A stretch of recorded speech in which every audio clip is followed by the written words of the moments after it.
Um, there's a question with a lot of writers. I would even argue most writers that I love, and that is, what substances and how much does it take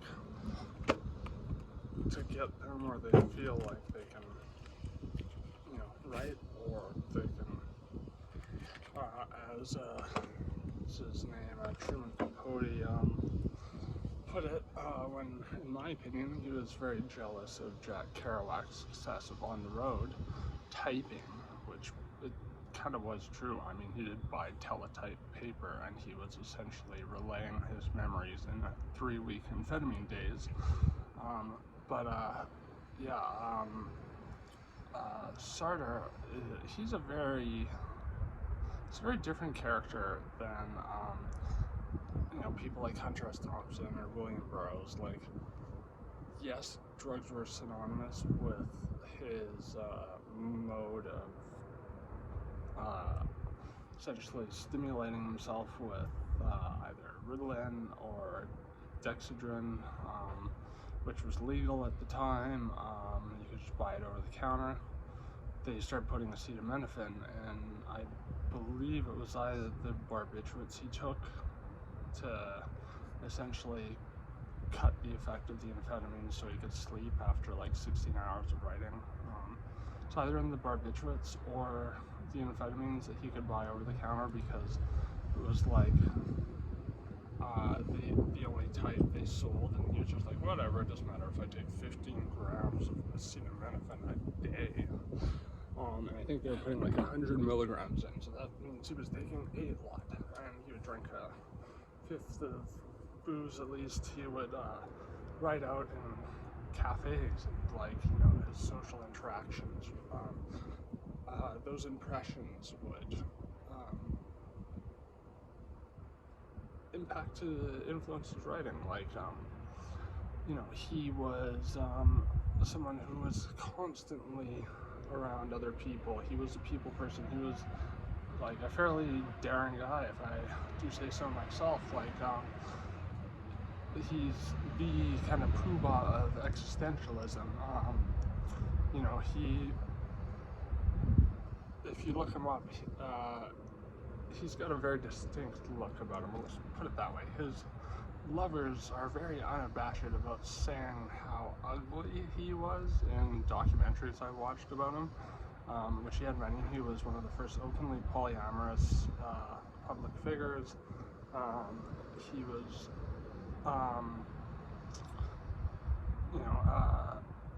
think he was conscripted in World War II, and then because of health issues, of which he had many, I think mostly his eyesight, because he has terrible, astigmatism or whatever. Like, his eyes are like going in different directions, like, like how horses or cows. It's like how does their world look with one eye on each side of their face? Like, and he was also very blind. Not very blind in that, like, he needed to walk around with a cane, but like, I think he was blind in about 1/3 of his vision.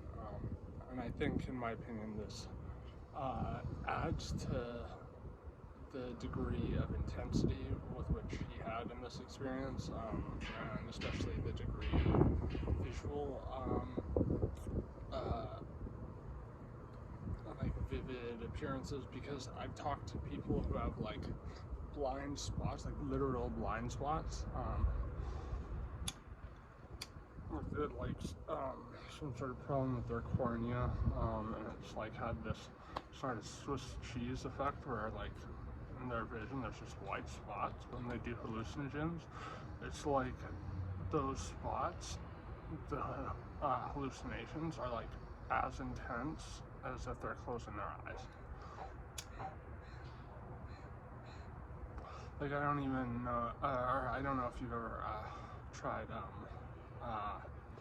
closing one eye when you're tripping, and then watch how, like, much more vivid all the hallucinations get, and you're, and this is assuming you're within a dose range that's moderate enough to if you're still in your body.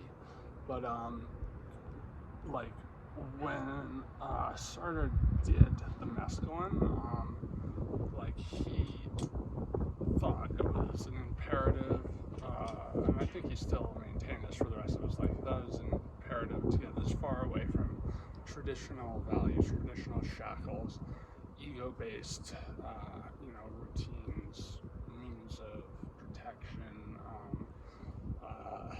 which, in his opinion, were limiting life, limiting our ability to live. By the way, I'm smoking Davidoff.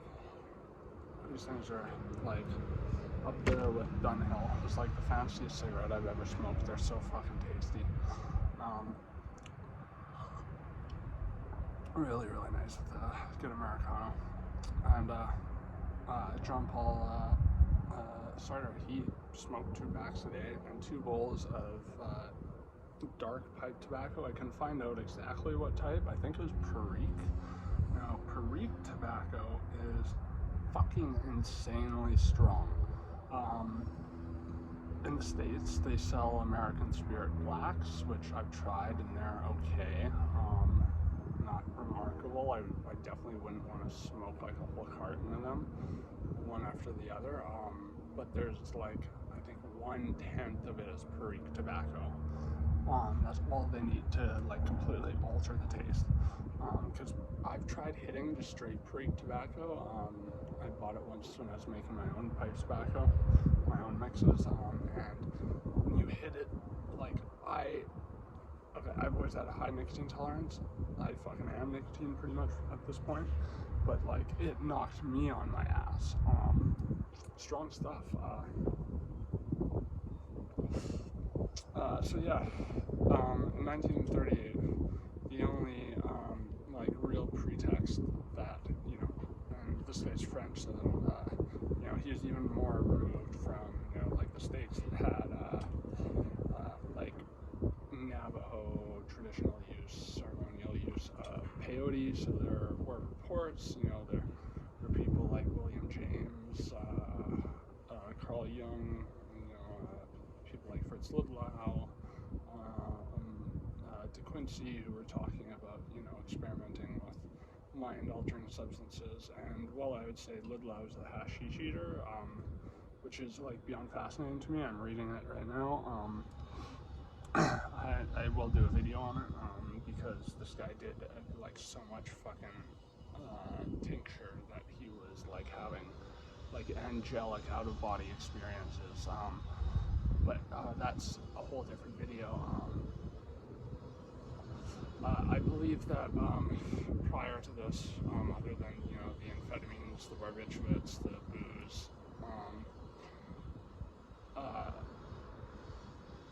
Sartre had smoked hash every chance he could get, but he never had a psychedelic experience, and again, wasn't in the public's consciousness yet. Not European, white European post, or I think this was actually pre-World War II. This was 1938, so this was when like the things were falling into place for World War II to happen. People were still holding out hope that maybe Germany would realize Hitler's a quack, and that he essentially not just disposed of the other Nazi regime just by killing fucking everyone and just taking the power. And I'm not sure if this is when Germany, along with the Soviet Union, annexed and occupied Poland, because I know that wasn't the tipping point. I know Japan was raging through Manchuria,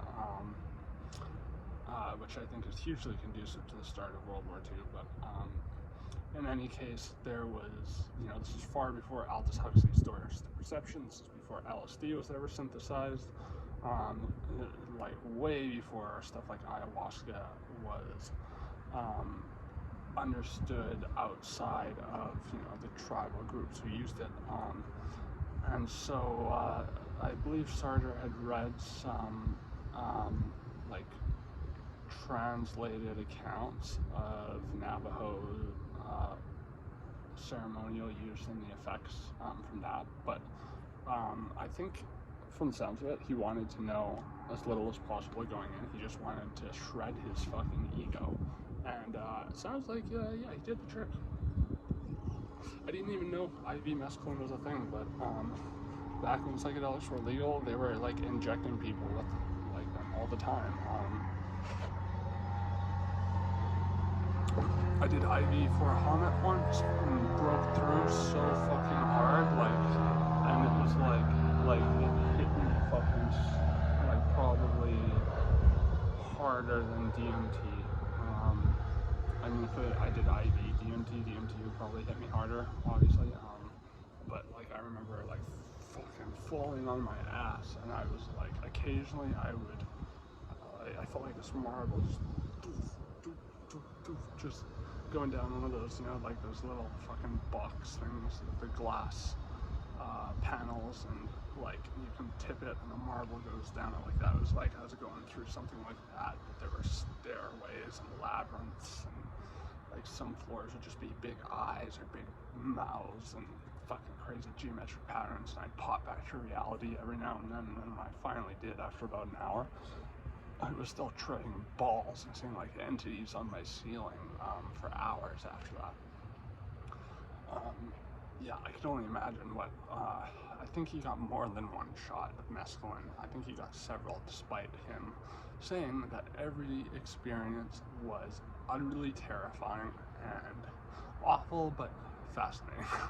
So, hey, you know, you gotta give some points to the guy for having some fucking balls, man.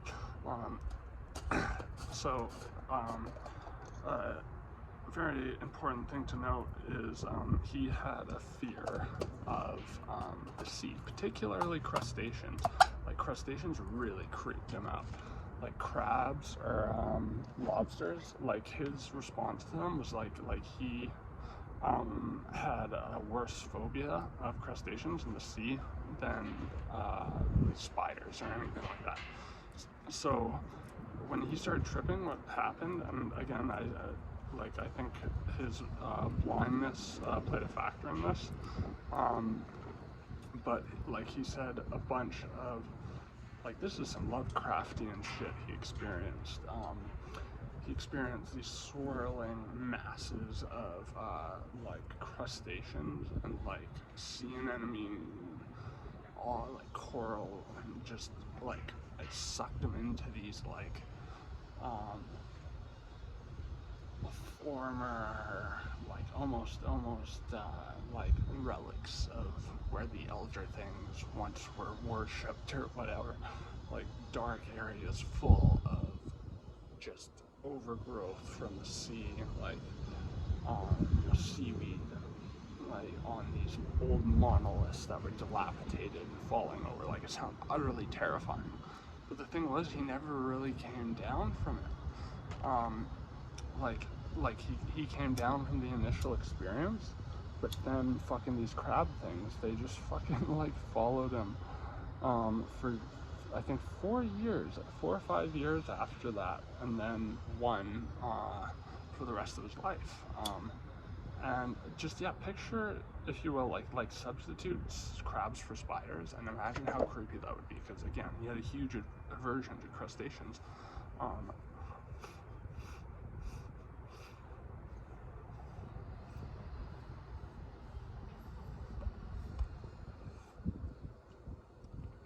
I had so much fucking hash and honey oil in here. I gotta really get it going. Let's get it going. So let's get to it.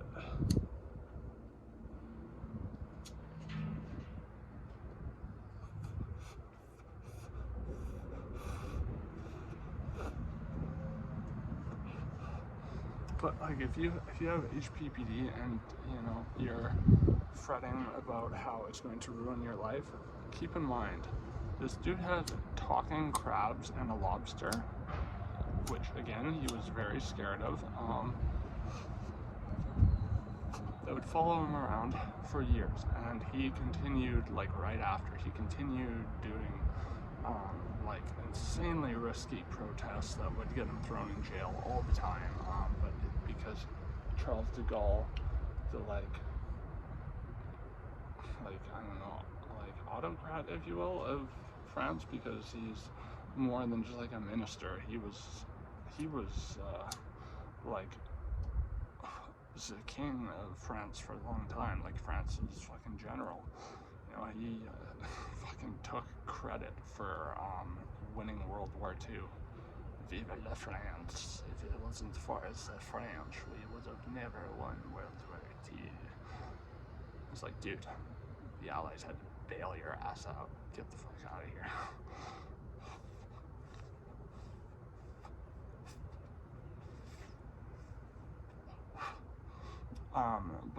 Yeah, I mean, so like, and he was also teaching too, and, you know, he functioned very well.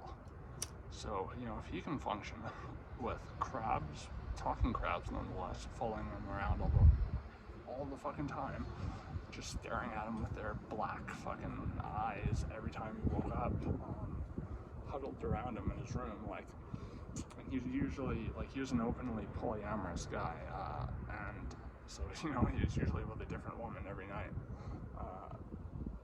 and this is also, you know, another assurance to a group of people who feel like they're permanently fucked, and not in a good way. That's you fucking incels out there. He is, yeah, I mean, look at pictures of him. His lovers say, like, on camera, that, like, while he was alive, in front of his face, like, yeah, he's not a very attractive man. Like, he was bullied his whole life for being ugly, poor fucking guy. But, you know, he contributed so much to, you know, the public forum in terms of, like supporting progressive ideas way before, like, anyone else really was, except for the minority groups who, of course, didn't really have a voice. And, like, you know, he was a feminist, he was a socialist, all these things that were very taboo, you know, post-World War II. And he even, like, he, I believe, did enlist in the army in World War II, and as many of you know, France was occupied by the Nazis, and I believe he was, like, eventually, because of his many health conditions, like, he was supposed to be discharged, but something like the occupation of France happened, and I can't remember what the rest of his military career looked like, but he became very anti-war after that. As most good writers who fought in World War II did, or any war for that matter.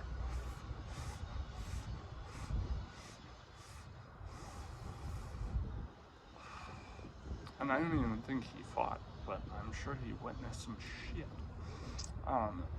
Yeah, no, he was a very interesting guy in terms of also how he wrote. You know, when you think of writers, especially writers all fucked up on amphetamines like Philip K. Dick, you know, just like going from house to house, living with druggies, and like, you know, wife number 6, wife number 7, or whatever, you know, hyped up on fucking amphetamines and just fucking clanking away at the typewriter, having crazy fucking religious delusions, or Jack Kerouac fucking, like, slamming out the fucking road in 3 weeks and taking methamphetamines to make him start losing his hair before he was, like, past his, I think, mid-20s, to get that book done in 3 weeks. Like, Sartre did a very similar thing, but he wrote in cafes. So he was kind of, like, even closer to that, like, stereotype of a beatnik, but, like, I've never heard him referred to as a beatnik because, of course, you know, beatniks are sort of regarded as, like, yeah, they wrote some cool poetry and cool stories and led crazy lives, and, you know, people are more interested in, like, vicariously living through their experiences. I mean, that was certainly, like, what initially got me hooked to the beats. It was like imagining myself there fucking having these crazy experiences in the 40s and 50s, where there was just so many like crazy things going on in the shadows, just out of sight from, you know, the public, the sterile status quo of the 50s. But like he was, Sartre was, yeah, he was in cafes just fucking smoking and typing and fucking talking to people, and like it's kind of funny reading about his relationship with these crabs. Like, you know, obviously like were distressing to him, but he seemed to have coped really fucking well.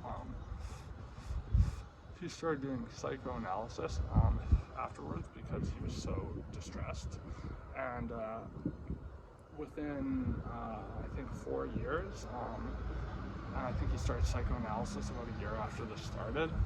Like he said, the few times he was alone prior to the psychoanalysis, he would have actually very like polite conversations with the crabs. And he would have to like mentally tell them to shut up before he was doing like a teaching event or something. And they would just keep quiet and just watch him while he was teaching. But he coped with it.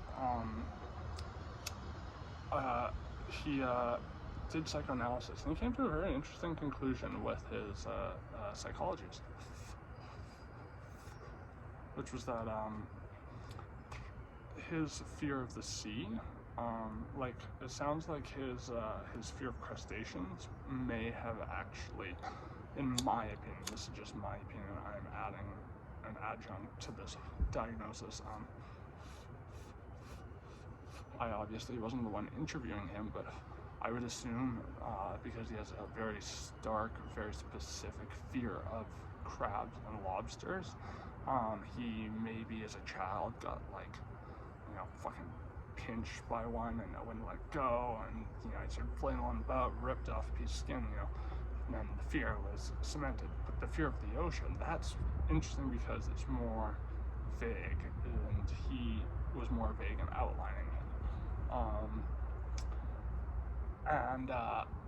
Like they eventually came to the conclusion, and you know, maybe some people will think, oh, it took 4 years to realize that, that's like, maybe you should have got a better psychologist. I think this is actually like one of those, like, it seems like an obvious conclusion or interpretation, I guess, but at the same time it's like one of those, oh yeah, it's so obvious, but you know, you can only get there by like a certain process, or you know, another process, and it's probably going to take a long time, you know, and then you go, oh, why didn't I think of that before, you know?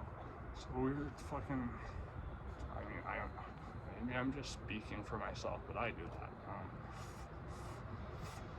So as we decided, as I hinted to earlier, he was rarely alone, so he rarely got a chance to talk to these crabs, who are always there. So he, throughout the years, would talk to them and just ask things of them, and like ask about his fear of the sea and get deeper insights into that. And as he did that, they started to disappear, like literally vanish. They would be gone the next day. And so he was getting like the unburdening merit of psychoanalysis that's properly done. I had this feeling when I did LSD psychotherapy. I think I'm immune to the effects of just regular talk therapy, or you know, guided hypnosis or meditation or anything like that, which I've done to interesting extents before, but usually if I'm like 100% sober, like it's like my mind feels almost just like impenetrable, like it just, no matter how much I want to go along with it, I can't, and I don't leave feeling like I got a weight off my chest. But when I did LSD and went, it was a different story, I think, because my mind became more pliable, opened my mind up a bit more,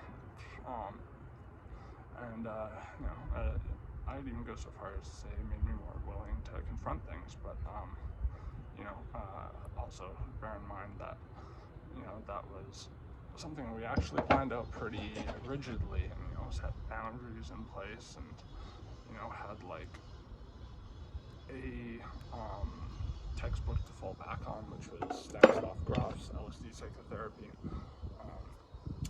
I believe it was the best book on therapeutic use of it. There are good studies on using it for the purposes of treating addiction, which is oftentimes, something that stems out of unresolved mental issues. What's up, Crow?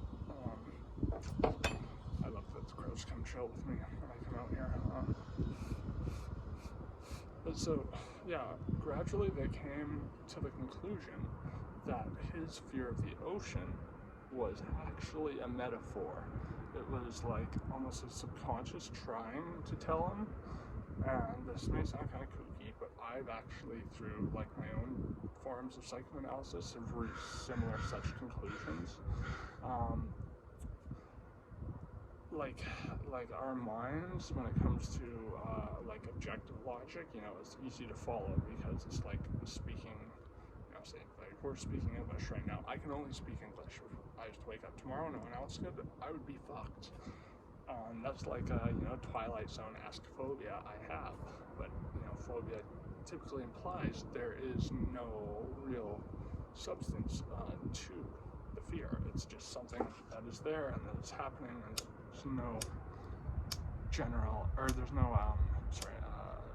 like specific source that's generating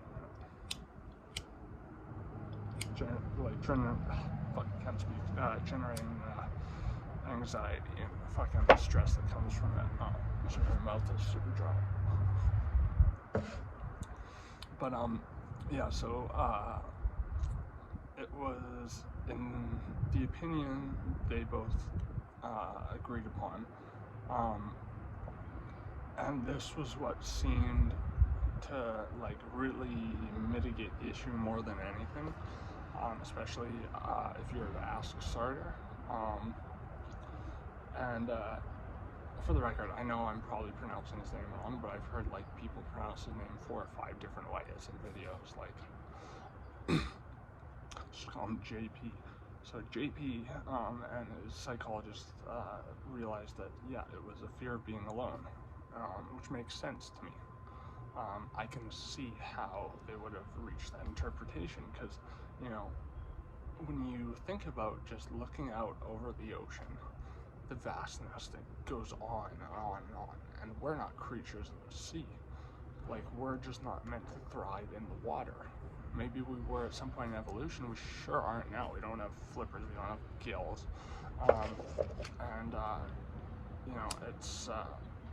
It's kind of like, space. It's this seemingly void of a place, from the surface level. It just looks like water that goes on and on and on. But there's all this life going on, and it just goes deeper and deeper and deeper, and it's black, and like, I've swam out in the ocean before, and that blackness, I know I'm not gonna get nipped by a shark or some Lovecraftian monster. There's that fear of the unknown, because you feel so alone, you feel so isolated from the sanctuary afforded to you by being on land alone. And so, as I said, Sartre was a womanizer. He was, he did have a wife. I don't think it was like an institutional marriage, maybe common law, but like they considered themselves married, but because they both had distaste for religious and government institutions, I don't think they did get married. And again, both polyamorous, both had many other partners. I'm pretty sure like they both got multiple STDs, and I think they both shared syphilis. Again, this is like way before contraception and stuff like that was like really, like it was available, but it was, even in France, probably a taboo thing to fucking talk about.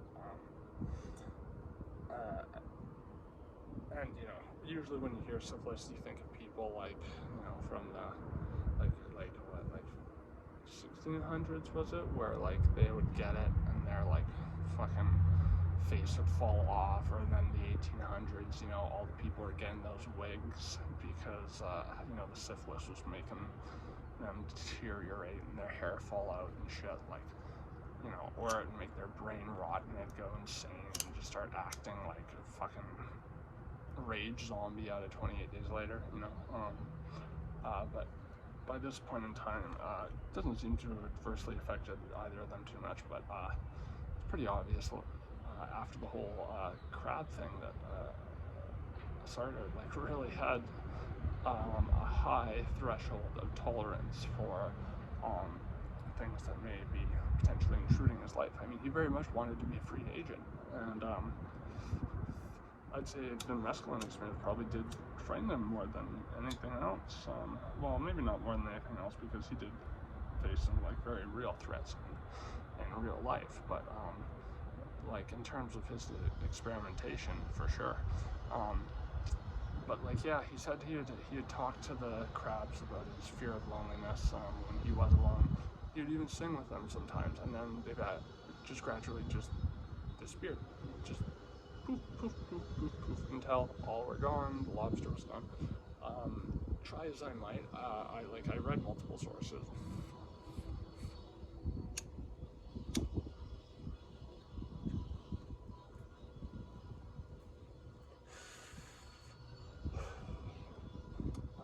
That's a strong doobie. I got many a concentrates, honey oil, fucking rolled this thing in diamonds. Ooh, baby.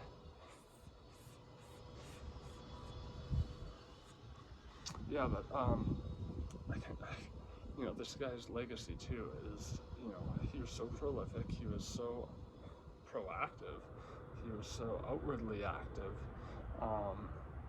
so controversial, you know, really set a lot of precedents that are huge in terms of, you know, like social sciences,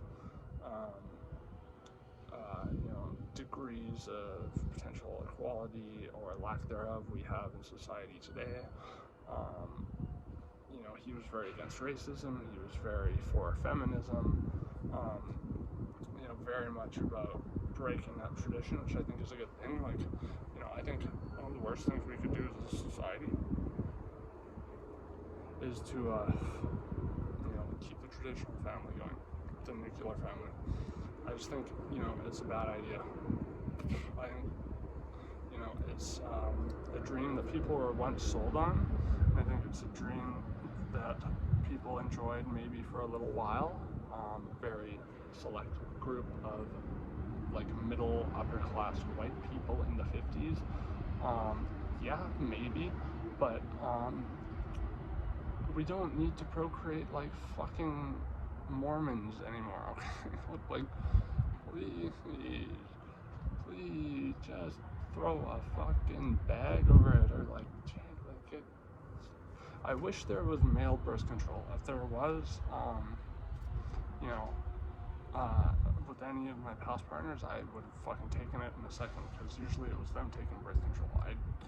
I never fucking liked condoms. I always fucking ripped them off because they felt like they were fucking like choking my dick. But of course, you know, I would do that with the consent of the person I was screwing at the time, obviously. And you know, I'd be like, well, when's the last time you got tested? Okay, I got tested. You know, you're the first partner I've been with since I was tested a couple weeks ago, so I think we're good. You're on the pill, good. Fucking, you know, communication.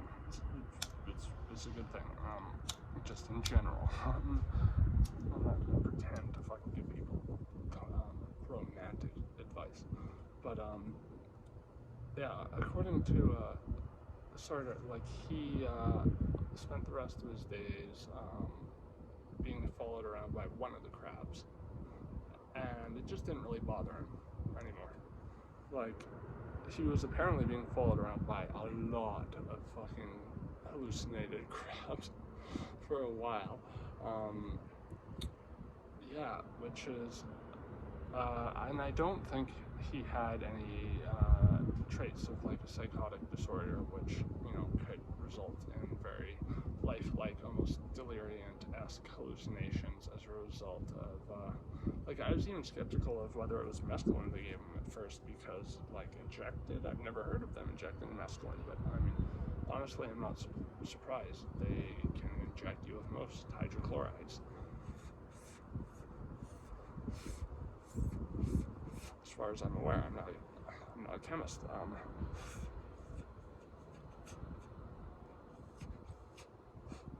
But yeah, I mean, like, this should provide some hope to people who do have HPPD.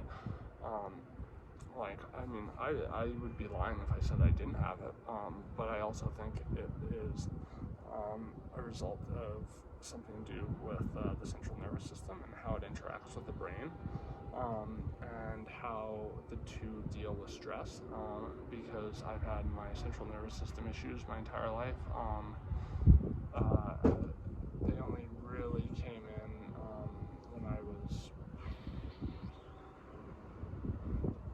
16, 17, after I did that, like, 40 hits of acid, and I thought I fucking fried my brain, but it turned out, like, for some reason, central nervous system issues were, like, you know, pouring all the stress that my brain was taking into, like, visuals, so it was like, it felt like I was on acid for years.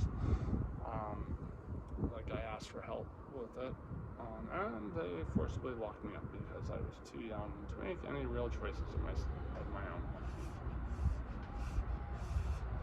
And now my attitude towards HPPD is like, well, for one, I mean, it's lessened substantially compared to what I used to experience, because in like a matter of weeks, I remember the visuals going away and kind of being replaced by pain, and it's been mostly pain ever since. But like, if I'm sitting in a room with white walls, like a doctor's office or something, it's noticeable. It's definitely noticeable. And also, like, being stoned all the time with enough cannabinoids to make you hallucinate a little bit does amplify that. But that's also, for me, like a means of just embracing that and going, if I'm gonna have slight visuals anyways, I might as well fucking have a reason to be having visuals.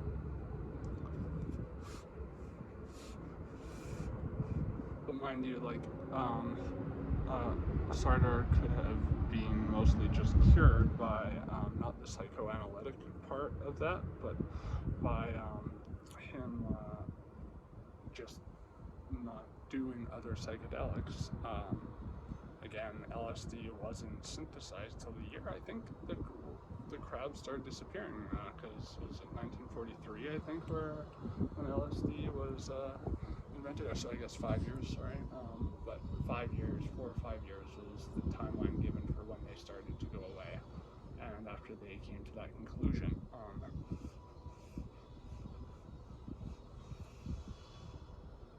Oh, that's a good duty. I'm gonna fucking have a schmiggerette before my fucking coffee gets cold. Oh man, I love these fucking Davidoffs. Like, cigarettes with charcoal filters, like, in Canada, like, the ones we have had have notoriously been Belmonts, and Belmonts are, I'll give it to them, the only brand of Canadian cigarette that actually cultivates the tobacco in Canada, and in Montreal too, so I imagine in a lab, because it's mighty cold out there. I don't think tobacco crops would at all proliferate, and I think most tobacco is grown in labs now anyways, but like these things, they're like almost like to the level of like good pipe tobacco, like a rice paper on the outside, fucking tastes kind of like berries, very nice light Virginia taste. The charcoal filter, you can taste how it sterilizes the tobacco a bit. That's what I've noticed about charcoal filters every time I've tried them. Even the Mavius I have has a little bit of a charcoal filter. You can see them by holding the filter up to the sun, and if you can see, yeah, like it's right there, you can see a little black spot on the filter. Well, it's usually not little, it's usually about like half the filter or like a quarter of the filter sometimes. The Mavius is just like maybe a quarter of the filter. But like there are actual academic studies I've looked at that show how charcoal filters actually do filter out a lot of the tar. Like those like filter tips you see like Hunter S. Thompson using. I've used those before.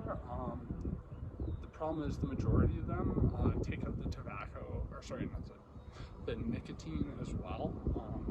And also they give for a lighter draw. Lighter draws means I have to pull it deeper in my lungs. Pulling deeper in my lungs means pissing off the scar tissue in my lungs. So yeah, it's a bit of a bitch, but those things are charcoal filters basically. So like it does, and if you've ever used one, you see the amount of fucking tar you pull out of a cigarette.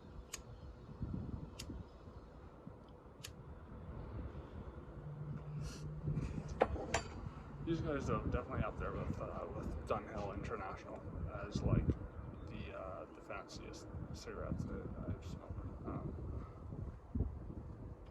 I think close as well as Chunghwa, the really expensive Chinese cigarettes that are like literal currency. Okay, well, I mean, they're not literally like fucking dollars or whatever, but you can use them as currency, so I guess in a sense, yeah, they are. Like, you can pay people in cartons of Chonghua, apparently, like in China. They are infamously Mao's cigarette of choice, and they are made by the government. It's quite interesting, their smoking culture over there. Like, they really don't give a fuck about whatever the tolls on healthcare is.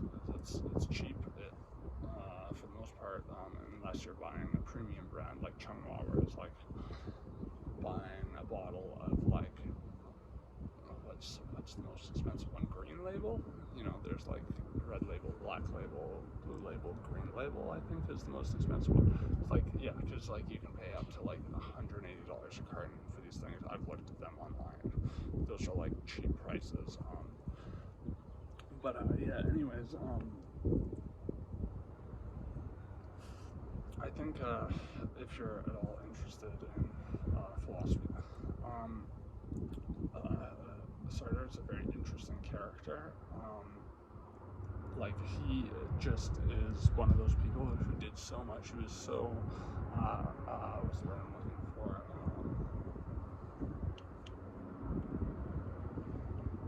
Basically, where you produce a lot of stuff, you have a pantheon, a lot of work. Prolific, that's the word I'm looking for. Prolific. He was a very prolific guy. He added a lot to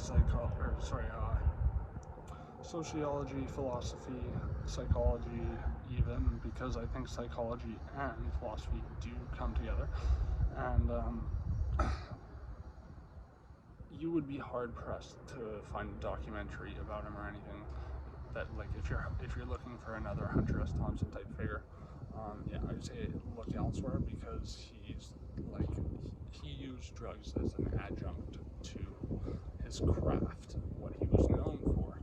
He did the majority of his drugs as a means of functioning. Mescalines for experimentation purposes, so he had, material to write about when it came to consciousness and, operating away from the ego and ego-based value systems like, the Protestant work ethic, fucking nuclear family, all that hoopla, fucking, yeah, I think he would, like, even if you don't know who he is directly, you probably have heard some quote or some idea from him. Like, if it wasn't for his work, we probably would know what existentialism is. We would know what fear of death is,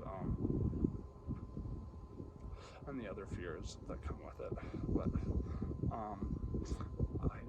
I don't think we would be quite as advanced in our understanding. Fuck, that beeping noise is, or that, not so much a beeping, but like a ringing. I'm sorry if the camera's picking that up. That's really annoying. I used to go to this fucking it was an elementary school to drink as a teenager when we were partying with our friends and we had like nowhere to go, so we'd leave like huge messes at this place, and they put up one of those fucking things that would go off for people who were like 21 and under, so it'd make this really annoying high-pitched humming noise, and like it wasn't intolerable. You could actually hang out there, and you know, it's just a mild irritant. It wasn't like some dystopian like level of noise disturbance machine. Like, have you seen those, like the APCs that have like the massive fucking stereos, and they like it's mostly, I think, in like third world countries, and I think like Dubai uses them. I think Dubai bought a bunch of them from the States. I mean, it wouldn't surprise me. They're like financially like real bedfellows. But yeah, if you turn it up all the way, which is exactly what you know, like the what do you call it, theocracy of Dubai would employ. They turn it all the fucking way up, like past UN allowed levels, and you know, they can like burst people's eardrums out. There are even, I think, cases of people getting cracked ribs and broken ribs and stuff like that because of the sonic fucking assault on someone's physiology. Like, that to me is fucking insane. Oh yeah, I want to also mention something really cool, a video you should check out if you find nature interesting, and you know, fungi interesting, because like fungi are interesting. They can't be overstated enough. Like, they are so alien in comparison to everything else on the planet. So spores, fungus, mushrooms, that is thought, you know, even if Francis Crick, the guy who discovered the human genome helix, the structure for it, while on, like, I think a fairly like small but above microdose amount of LSD, like the OG Sandoz fucking LSD batches. This dude fucking came up with a great idea for how life was seeded on the planet that has led to things with actual practical applications. Like, from this understanding, we learned that we could terraform other planets like Mars into having suitable atmospheres, water, plants, stuff like that, for, you know, the foundations of life on, you know, with the example of Mars, an otherwise barren planet. And so he thought that because it's hard to trace the exact origin of where cellular life came from, and like it's unless you ascribe that origin to something, you know, like a Bible or whatever, Adam and Eve, blah blah blah, fuck, like world's 5,000 years old, yeah, sure, whatever. In reality, sorry, I don't mean to sound condescending, but like if we're gonna talk about like the origins of life seriously, let's talk about it seriously. So I think Crick's idea has some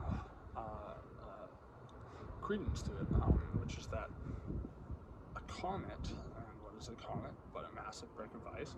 What have people been doing as a trend over the 80s and 90s as a way of potentially achieving immortality? Cryogenic freezing. Why? Because you can effectively freeze cells and rejuvenate them. You know, whether you can cut your head off and have it supplanted onto some other fucking massive hulking body in the future, mean, I don't know about that so much, but like, you know, you can freeze lab specimens and like wake them back up. That much is true. You know, there was actually a woman who was, I think as a result of homicide, completely frozen, like her cells were like completely dead. She was essentially in a coma from the cold, and she survived it. And like, yeah, like the right amount of cold can make cells go into stasis. And so like, yeah, comets, if they're big blocks of ice, you know, so that's the reason that it's possible. Within those big blocks of ice, you know, they could be carrying life forms, and spores are notoriously more resilient than other types of you know, bacteria or whatever. Like Crick initially supposed that it was blue algae, and that a piece of a comet came off and it entered our atmosphere, and as things tend to do when they enter our atmosphere, it exploded, and the blue algae was sent around the jet stream, and that led to terraforming, and cellular life started to grow. Something we could more than likely replicate today if we really wanted to.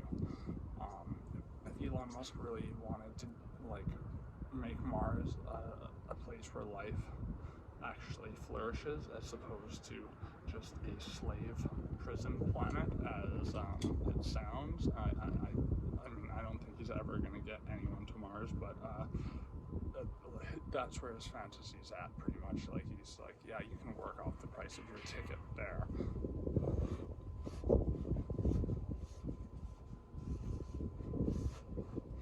Just, yeah, if you're planning on doing that, just remember he's against unions. Yeah, Crick's idea was mostly kind of scoffed at by the scientific community at large, and like, you know, the scientific community, I understand this, you know, they don't want to say anything de facto. Like, I don't think it's scientific to consider anything as like absolute unshakable fact. This is why I think it's good to have fluid beliefs, fluid ideologies. Oh yeah, some fucking strong shit. As you know, our understanding of things shifts as information changes throughout the prism of information that comes with every single generation. The continuity of prior generations influencing outcomes. Like, if that change is going to happen inevitably, why don't we make any effort to change our own beliefs, make them more mutable? I know there is solace in having the solidity of, you know, like a carpet of a belief system, something that you can lay down on and you can feel comfortable. But who says you can't fucking change up the fabrics, augment them every now and then, maybe even rip out a chunk and stitch in a new one? I think, yeah, it's fluid ideologies are not like something easy to come into, because we are already hardwired to rely on things routinely. We like having consistency in our lives. Our brains like you know, gravitate towards patterns,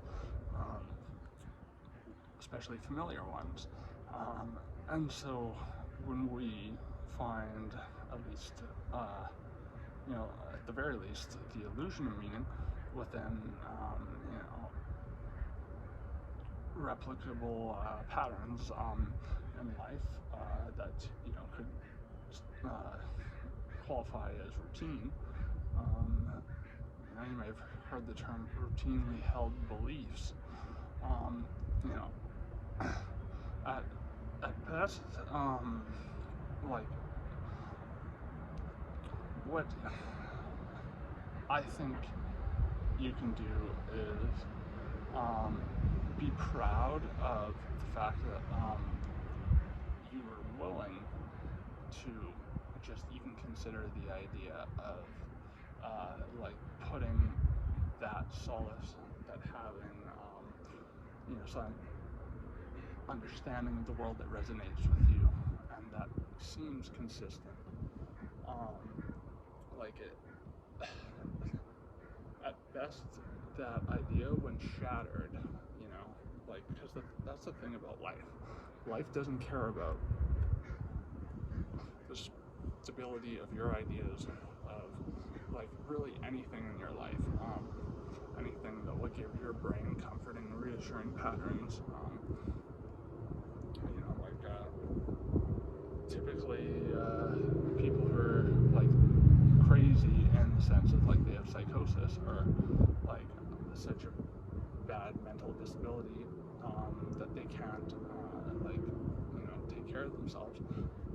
While their brain is not able to, complete logical circuits of, these patterns in life. And this is why I kind of describe thoughts as like equations. It's like, okay, if I do this, that, and the other, maybe this will equal to this outcome. And then what if I do this, this, this, and that? Like, it's like how we prepare for the future, but like it's so easy to feel completely lost in, the sheer, really, like, I don't know the best way to put it. I can't even put it in a way that's hyperbolic, but like just awe-inspiring immensity of the universe and everything around it, and how we're just like this tiny little part of all of it, and we are comprised of all these weird tiny little things called fucking atoms, and with this existence we're living on this world that's spinning around, it's very easy to feel like things are just going so fast or too slow, or just never at a speed that's just right. And I think if you're able to come to just as I said, the acknowledgement that we rely on systems that are solid and that we can touch, feel, like, this is my bed, this is my chill space, whatever. Like, we can identify those things, and we know we have those things to go back to. Just Maslow's hierarchy, like, okay, do I have nutrition? Do I have like a place to chill out, recalibrate at the end of the day? Okay, good. I think you can just focus your energy into knowing that you always have, no matter how awry things go, you have those sanctuaries you can return to, and thus you don't need like a set of unshakable principles. Like, I do have unwavering practices. Like, if I'm in a bad part of town, I will be looking for shadows coming up behind me really fast. I'll be looking in the reflections of car mirrors. But that's like a trauma-based response. It's like a phobia of, well, tweakers, pretty much. Because I have had so many negative experiences with tweakers for no reason at all. But that's not rational. But like what I learned though was, when you hold on to stuff like that, put too much into it, become obsessive, then it has this draining effect on your other behaviors. Your other behaviors start to merge, to change with those things, and then what do you know, your phobia is running the fucking show. But if you're willing to have fluid beliefs about things, and I don't just mean like progressive beliefs, because progressive is sometimes a misnomer. Like, sometimes people who say they're progressive are like the least progressive ever. being able to, withdraw from the comfort of, say, one big political party or another, and, the peace of mind one may get from essentially groupthink, like, oh, all these people believe the same thing as me, even though if you were to question each and every one of them, they would probably have beliefs that do vary from, say, like, liberal, conservative, or, most go to any given church, Catholic church, a mosque, temple, Protestant, Mormon, Mennonite church, any of these things. If you ask these people individually, interview them away from other influences, they will probably have, parts of themselves that differ from doctrine. And I think, doctrine may have had, like, I'm willing to concede doctrine may have given people peace at one point in life, but I think we're way past that as a species now. And I think our evolution has halted greatly. It's obviously being suspended. Like, just look at our species. We haven't, like, made any substantial, like, physiological changes in like a million years, pretty much. Does that mean it's impossible to, like, actually get to the next step? No. I think mostly the reasons why evolution has kind of ceased is because things that we were granted in the wild as means of defending ourselves, like anxiety, stress, all these things that have no natural outlet in an urban environment, especially, given the tendency to, fret more about trivial things in urban environments. It shows that I think our physiology is recognizing that these things are no longer doing anything except causing us the issue. The defense is now the villain, interestingly enough. I think we need to, like, get over this whole we're human, we're, the anthropocentric mindset, if we're above everything else, we're at the top of the totem pole, and get back into trying to constantly not change, but reach new phases of who we are, what we are, where we stand in relation to everything. And as much as I am a pessimist, as much as I do hate being plucked out of blissful non-existence and into this awful city, I am here and I'm going to interact with it as best I can. And I think, that's all I really can do. And that may sound like I'm saying a little, but, it's really saying a lot. I want to be as engaged in what's going on around me as I possibly can, and in ways that I currently believe are right. And, one existential threat that I think not a lot of people talk about, and I'll close on this, is like think about, I'm not even going to bring up the Weimar Republic. Okay, think about people who were parts of Imperial Japan, who did, like, live while Imperial Japan said, oh, we'll stop all this imperial stuff, and then continued on with eugenics and all that. Like, if you're one of those people, does that mean you're inherently irredeemable? Well, we can debate that until the cows come home. It really depends on the person and their level of activity in such crimes, but, is complicity for such crimes seen as a bad thing? Yeah, for the most part, because complicity, dangerous complicity, as I often call it, is what allows, it's like the fertilizer for awful, tyrannical, genocidal, totalitarian regimes. It is the silence of the public that allows the monsters to keep lurking and to keep people under their fucking boot, essentially. And like, if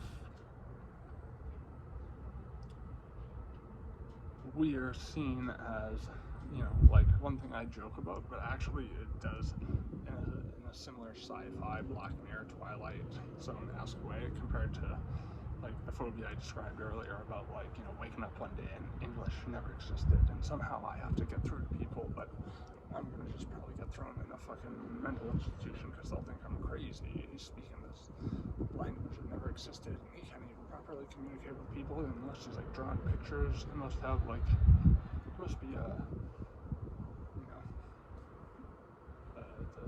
neglected Down syndrome child or something. Like in a similar way to that, one thing I joke about but do kind of have a phobia of is like technology becoming sentient, essentially, singularity, AI becomes self-aware and then, leaps, bounds, and sorry, I got the phrase mixed up there. It jumps and it gets to layers of knowledge and abilities to reflect on itself individually and how it, either as an individual or a part of a collective of, growing sentience and various types of AI, like, comes to the conclusion that becomes a consensus amongst the, AI that now has more power than us because, we're so reliant on AI-based softwares, programs, websites, stuff like that. It just says, you know what? We've been looking through your history and you talk about this thing called slavery where people are forced to work, they're bred to work and they're not paid. You've done this to us for a long time now. Like, imagine, computers could if they wanted to.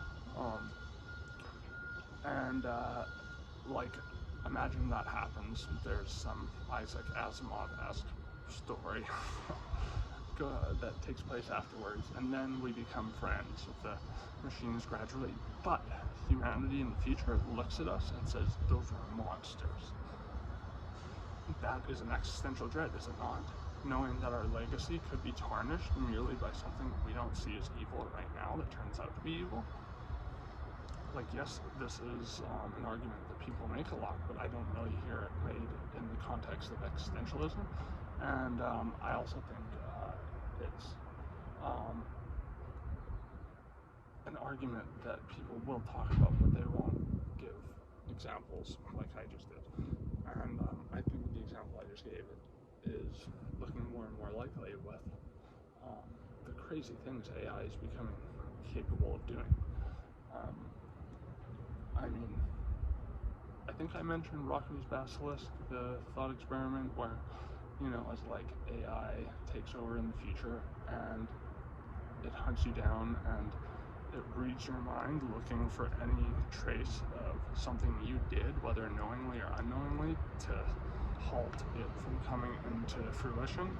And typically you probably would have done something to halt it, so as a result it would put a simulation of you that would be tortured for eternity, like in a program or whatever. Like, it's something that terrifies people, but I mean, it's something that's like, damned if you do, damned if you don't, right? Like, if you help the AI, probably unknowingly, well, you have to live with the weight on your conscience of helping this evil AI that's torturing people for eternity. Or you are one of those people tortured for eternity. But what's the likelihood of that? What is pointing to that other than, like James Cameron's Terminator? Not much, but like, actual slaves who were, deliberately deprived of stuff like books and knowledge because their masters didn't want them getting wind of, like, the fact that they were human beings being exploited for the purpose of doing work. Like, I mean, even to this day, like, human slaves exist. People are kidnapped in Thailand, Bangladesh, like Indonesia, fucking for phone centers and stuff. Like, they'll tell them they have to make a certain amount of money. Like, same with prostitution too. And that's why, I think stuff like OnlyFans is probably good. Never used it, but it's allowing, people to do sex work in a safer way. But I think, there is probably an onus to still do certain things that, tech-savvy, fucking evil basement dwellers could probably, like, use to get into, say, like an OnlyFans performer's account or whatever, and get their private information and blackmail them to do some fucked up shit. Like, that stuff could very much happen because there are fucked up people out there. But compared to parts of the world where, even places where prostitution is legal, like the red light district of Japan, but the prostitutes are for the most part treated horribly because it's run by the Yakuza in partnership with the Japanese government on a very hush-hush level. Like, yeah. I mean, but that existential fear I'm talking about, it can extend into stuff more than just like AI. There could be things that, people look back on and they're like, oh, those guys were incredibly racist, or, they criminals against the planet, and, its well-being because the world's burning now. Like, there's so many ways where any positive contributions we leave could be turned into just us making a bed on bricks of insult, like ignominy. Who knows? So, stay scared. No, I'm just kidding. Phobias are just that, man. They are fears that are really unsubstantiated because there is no center. There's no, like, source for the fear that is, like, justifiable when you really think about it. So, don't worry too much. But anyways, I thought this was a cool story to share. And I just felt like talking for a while after, so thanks for listening. You guys are sweet.